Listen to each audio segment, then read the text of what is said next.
Tere kõigile minu poolt ja mina olen siis Erko ja ma katsun siis läbi oma kogemust natukene rääkida siis ettevõtlusest maapiirkonnas. Nii palju, kui mul kogemus üldse sellise lühikese aja jooksul on tekkinud. Et tegeleme me siis Tammsalus, Lääne-Virumaal sellises väikses kohas ja miks me just selle Tammsalu nagu valisime, et ma siin vahepeal ise elasin Tartus ja olen ka mõned aastad elanud Otepääl. Aga ütleme, et miks ma Tammsalusse nagu tagasi pöördusin, kuna see on mu lapsepõlve kodu ja mul olid seal head tuttavad ja head suhted ka vallavalitsusega. Et mis oluliselt siis nagu lihtsustas nagu meie siis koostööd. Et kuna ma ei olnud päris võõras inimene, siis andis see nagu teatud määral nagu eelised. Ja teine põhjus, miks me valisime Tammsalu, on see, et meil oli tegelikult nagu eelneval esineval Ivaril meil oli ka samamoodi hooned olid olemas, mis vajasid tegelikult siis renoveerimist. Seal oli meil vana ehitusmaterjalide tehas, mis oli küll juba sellises lagunemisjärgus, aga meie kohalik Pandivere arendus- ja inkubatioonikeskus paik, kes siis läbi PRIA aitab kohalikel ettevõtetel abi siis taotleda PRIA fondidest erinevatest. Ja õnnestus ka meil sealt see rahasüst nagu saada, tänu millele me siis saime oma tootmise renoveeritud, kus siis oma toodet nagu tootma hakata. Ja loomulikult ma olen alati seda meelt olnud, et see firma, kes seda hoonet renoveerib, peaks ka olema alati see maapiirkonna firma, et võimalikult palju siis raha käiks just seal maapiirkonnas ringleks. Et mitte kuskile suure linna ettevõtlusesse seda panustada. Aga tooted, mida me siis seal toodame, mul kahjuks slideshow'd ei ole siin näidata, aga ma lühidalt räägin, mida me siis nagu teeme.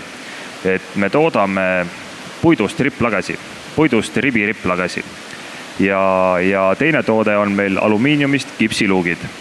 Ja need kipsiluugid on selles mõttes sellised huvitavad asjad, et kõik on kindlasti kokku puutunud kipseintega ja kui on vaja sinna kipseinade taha, siis kommunikatsioone peita, torusi peita, siis selleks on ka praegu poes müüdavad sellised plekkluugid.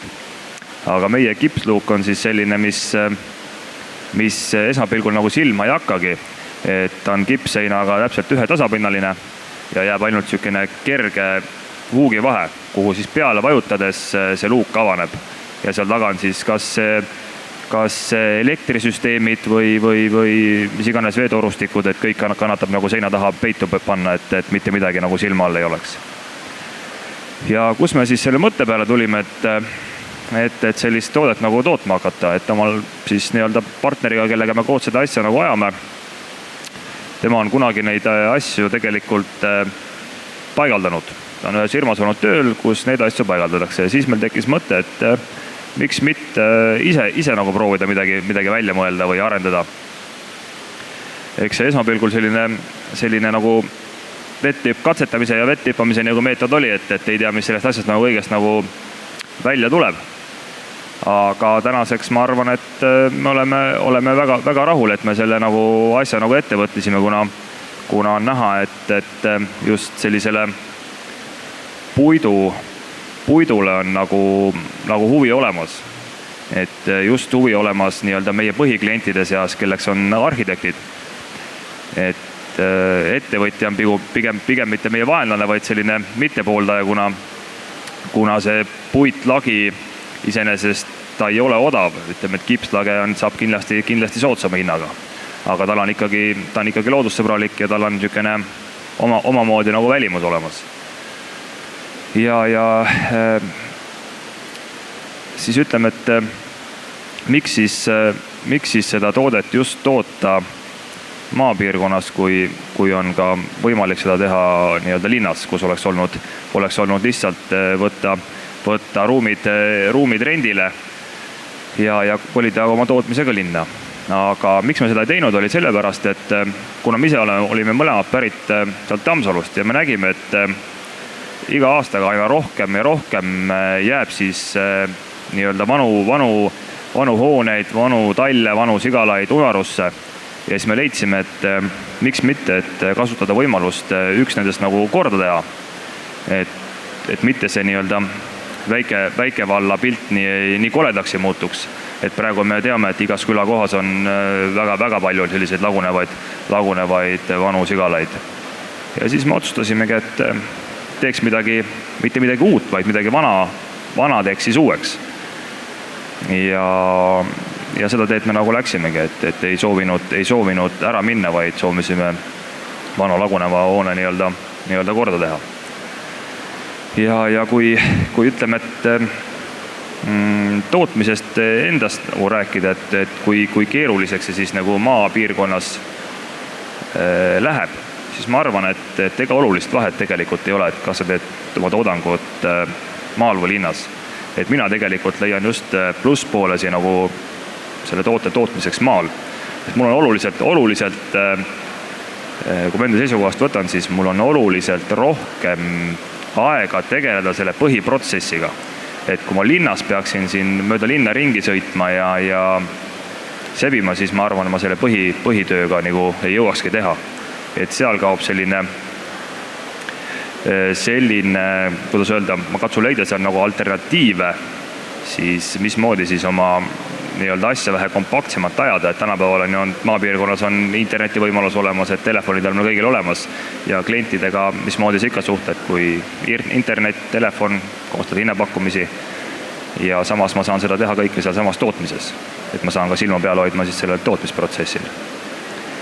Et pigem jah, on maal igatepidi plussid ja mul on palju rohkem aega selle tegemiseks, seda rahulikum teha, kuna kui ma linnas oleksin ja mul oleks mingisugune rennipind, siis ma kogu peaksin mõtlema selle peale, et järgmine kuu on vaja mul maksta 3 või 4 000 eurot selle tootmispinna eest, 3-4 000 on kindlasti vähe Tallinna kohta, aga selle pinna eest nagu renti, mida mul tegelikult maapiirkonnas ei ole, kuna läbi siis toetuste olema saanud nii-öelda endale päris enda pinna.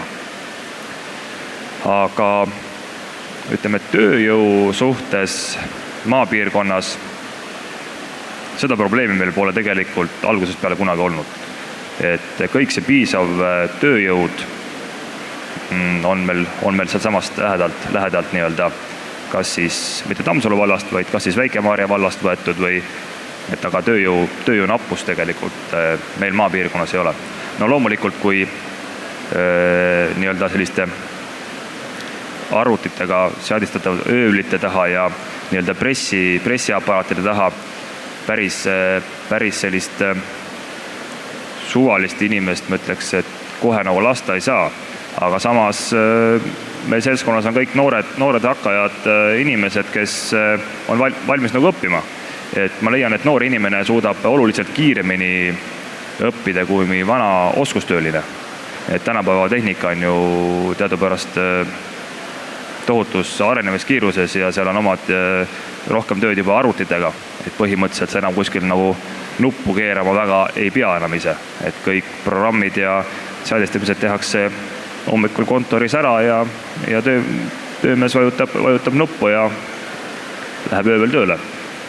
Aga ma olen jah seda meelt ka, et pigem ma pole kunagi ühtegi inimest tööle võtnud maapiirkonnas eriti veel CV põhjal.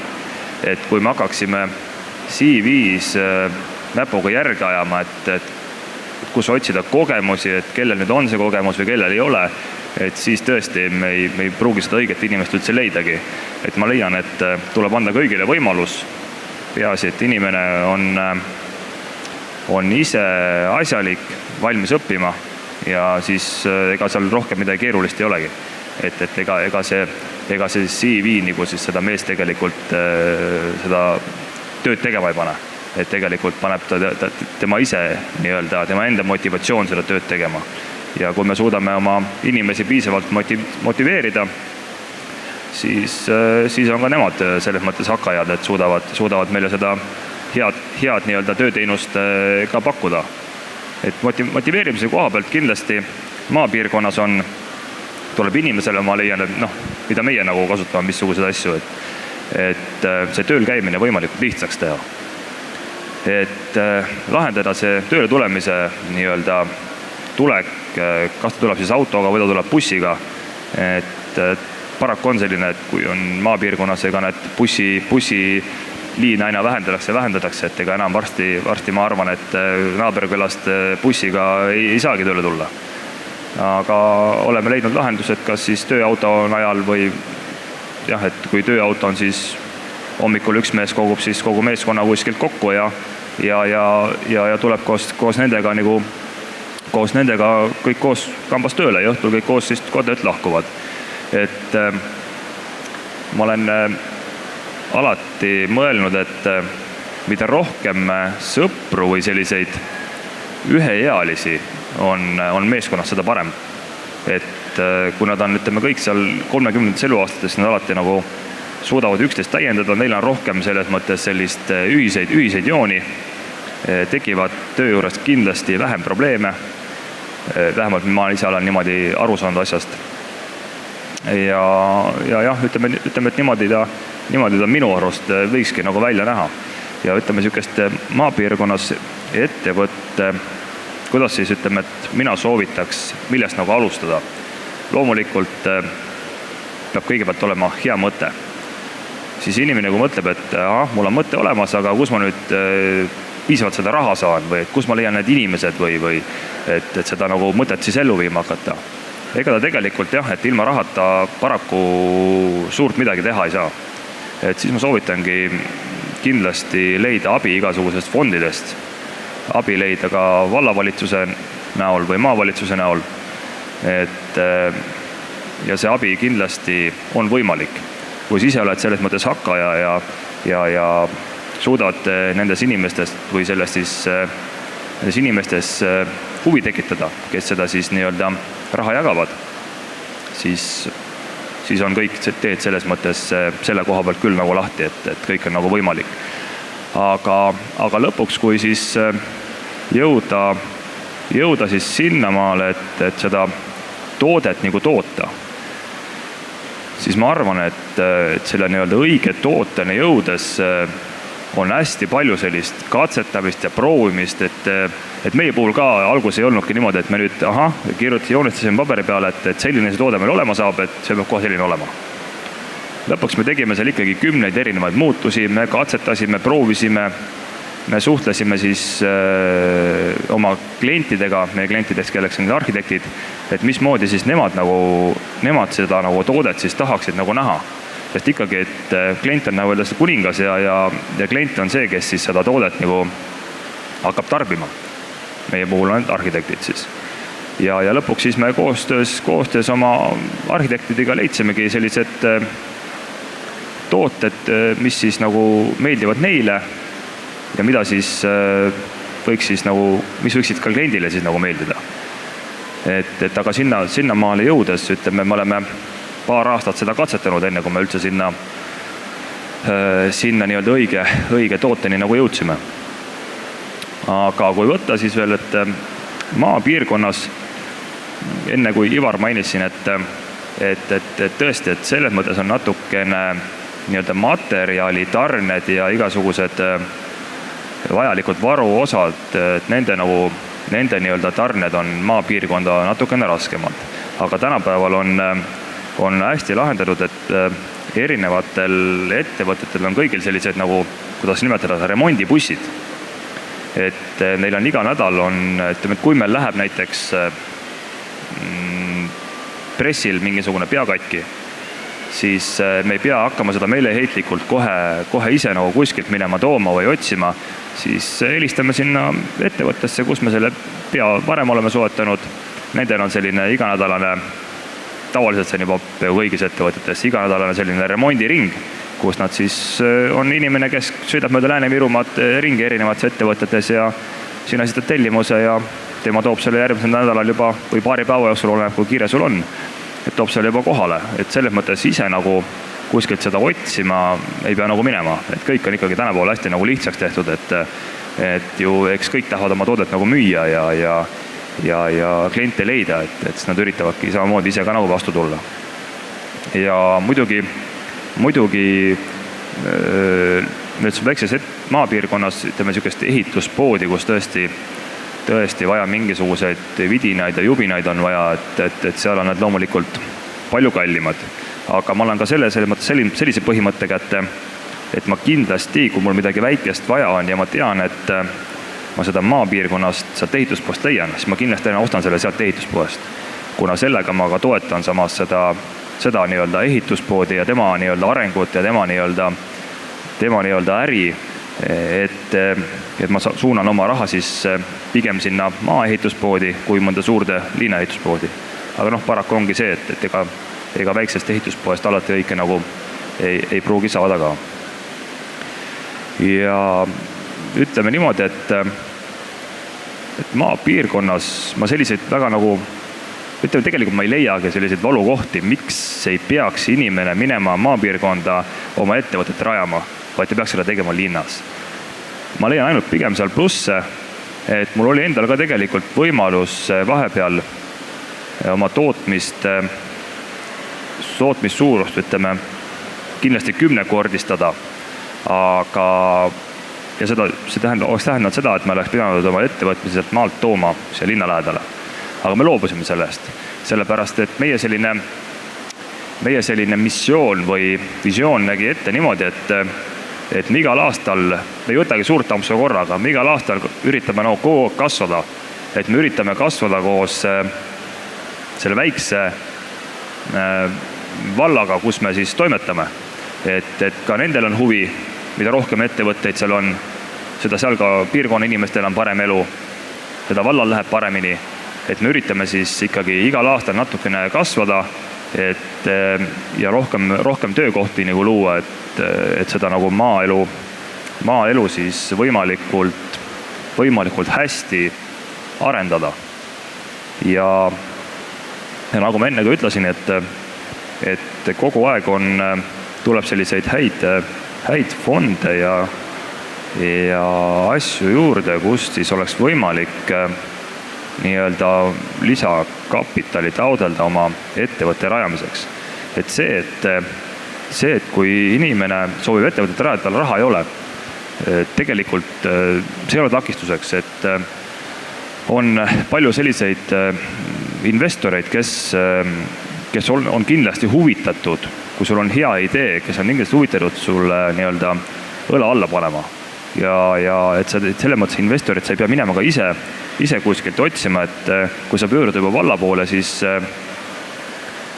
tavaliselt investorite esindajad siis nii-öelda, kes soovivad oma raha kuskil investeerida mingisse ettevõttesse, nad juba ise varem nii-öelda suhtlevad vallaga. No vähem meil on niimoodi küll, et kui mõni investor soovib näiteks Tammsalu valda investeerida, siis vallavanem või abivallavanem võtab tema soovi kuulda, saadab kõikidesse ettevõtetesse kirja laiali, mida see inimene soovib siit saada, palju ta raha soovib investeerida ja siis igaüks oma soovile paneb oma plaani paika ja siis esitab sellele investorile. Ja neid kordasid ei ole tegelikult mitte üks, vaid neid kordasid on tegelikult päris palju olnud, kus sellist nagu võimalust tegelikult pakutakse.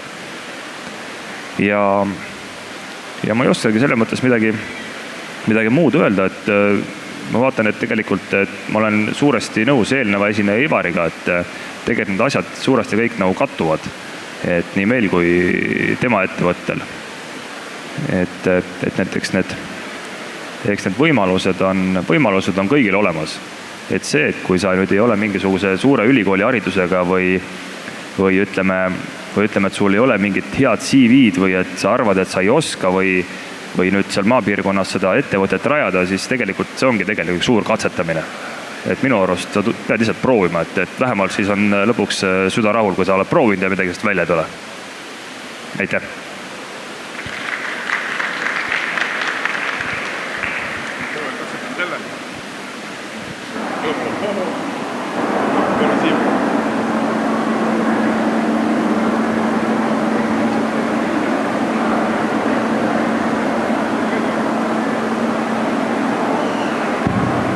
Ja Erko, suur aitäh sulle.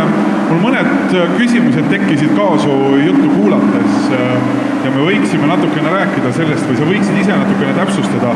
Sa rääkisid seda, et sa aitad tuua neid inimesi tööle kõrvalkülast kaugemalt, kui on vaja. Mis see motivatsioonisüsteem sul veel on? Mida te koos teete või mis on see, mida lisaks sellele igapäevasele tööle sinu ettevõttes, sinu eestvedamisel siis nendele töötajatele veel motivatsiooni justkui pakkumise korras tehakse? Vist ei taatu, et ütleme niimoodi, et ega see tööle tulemisel mõtlesin ka seda, et me kompenseerime nagu firma poolt, ütleme, siis kütuse inimese, kellel on auto ja tema siis selle kütuse nii-öelda abil läheb, võtab siis ka oma nii-öelda samast vallast ka teised inimesed tööle nii-öelda. Aga motivatsiooni koha pealt me kindlasti, mida me teeme, on, me laseme inimesele areneda, et me iga aasta üritame siis tuua ettevõttesse rohkem sellist uudset nagu tehnikat ja tänu selle uudsele tehnikale muutub meie tootmisprotsess kiiremaks, paremaks, meie kulud vähenevad, seda rohkem me suudame pakkuda sellele inimesele kõrgemat palka ja sest et see on nagu meie huvi, et kui meie toode saab kiiremini valmis, kui me suudame inimest nii-öelda, ma arvan millegipärast, et see parata, et see kõige suurem motivatsioon ikkagi on raha. Et ilma rahata ju elus selles mõttes siin ei ela ja mida rohkem me suudame inimesele, mida kõrgemat palka suudame pakkuda, on tema õnnelikum, kuidas seda enam, et töökeskkond on hea, me suudame pakkuda talle selles mõttes kõiki tingimusi, sooja ruumi, lõunasööki, et ma arvan, et see peaks olema sellises maapiirkonnas piisav nagu motivatsioon, et sa kirjeldasid seda olukorda, kuidas sul oleks olnud võimalik oma ettevõtte kiiresti kasvatada mitmekordseks ja sa loobusid sellest. Ja natukene põhjendasid ka, miks see nii oli või miks sa sellise otsuse tegid. See mingis mõttes tänapäeva sellise kapitalismi loogikale läheb tegelikult risti vastu. See otsus selle kapitalismi loogikate järgi ei olnud mõistlik või loogiline. Seda nüüd küll jah, aga jah, ma jätsin tegelikult paar asja võib-olla tagantjärgi mõtte mainimata. Et üks põhjuseks oli kindlasti see, et ma poleks saanud enam seal seda ettevõtet nii-öelda, selle ettevõttega seal enam maapiirkonnas tegutseda. Oleks jäänud jälle üks hoone tühjaks, mis oleks taganud aastatega lagunema. See on üks asi. Teine asi oli kindlasti see, et kuna see protsess oleks nagu ette näinud, et me oleks pidanud kaasama palju lisakapitali, me oleks pidanud oma ettevõtmist tooma siia ära, aga me ei julenud too hetk seda nii suurt nagu ampsu võtta, et kuna me alles nagu olime alustanud ka, siis me natukene kartsime natuke läbi põleda, et meie oma tootele oleks lisaks tulnud siis mitu erinevat toodet veel kõrvale. Aga kuna me olime valinud nagu selle tee, et seda oma toodet nagu ikkagi promoda ja seda oma toodet ikkagi toota edasi, et see oli see ka põhjus, miks me nagu sellest nagu loobusime.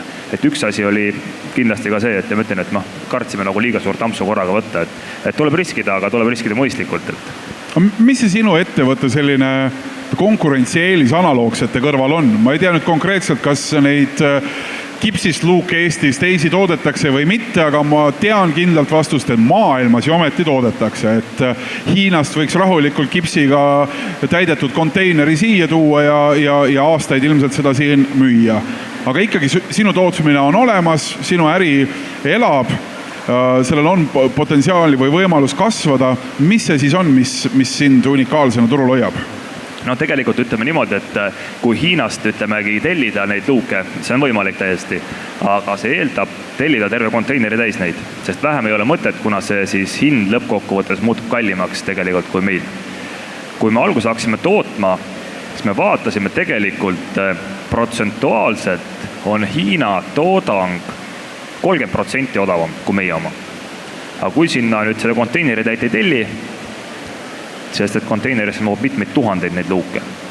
Ja siis, kui sa tellid mõned üksikud sealt, siis see läheb oluliselt kallimaks tegelikult. Teine asi, miks meie eelis on see, et me suudame vastavalt kliendi soovile toota siis täiesti eri mõõtu millimeetri pealt. ja me tarne on ka, et kui kliendil on väga kiire, siis me suudame võtta töid vahele, me suudame talle teha selleks erimodulise luugi homseks juba ära ja ülehomme on tal nii-öelda kargoga juba kuskil kohal, kus iganes ta siis ei soovi, et see võiks olla. Ja lagede puhul täpselt samamoodi, et tehakse Eestis, aga me oleme minu meelest ainukesed, kes pakuvad terviklahendust. Me toodame toote, me ka paigaldame toote, sellepärast, et alati on probleeme sellega, et kui